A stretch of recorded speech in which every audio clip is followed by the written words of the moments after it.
Hey guys, in this video I'm going to show you how to set up a Bullx trading bot. If you find this video helpful, please consider to like this video and subscribe to my channel. In saying that, let's just jump straight into the video. Alright, so the first thing we need to do is open up Bullx on a web browser.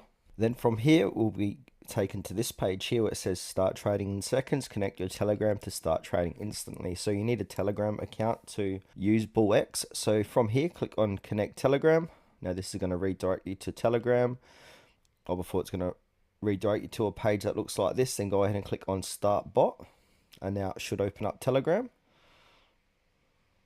And then once Telegram opens up, you're going to be greeted by this Bullx. What can this bot do? The first Telegram web hybrid trading bot, Sol base, ETH, etc. So from here, you need to type in start, and then it will say seamlessly log into your Bullx account by tapping in below. So click on login, and then it will say something along the lines you are in a waiting line or a waiting queue.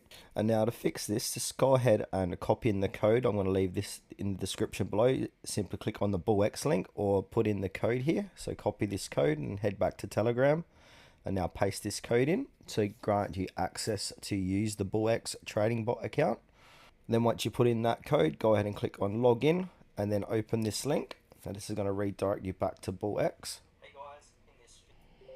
Now it's going to connect your Telegram and open up the Bullx trading bot. Then from here we can access our wallet manager by hovering over the Bullx logo and go to wallet manager. Now from here you can check on your available assets inside your bot. To add funds, go ahead and click on add funds. To withdraw, we can withdraw like that, and we can also distribute and consolidate funds in your primary wallet here as well.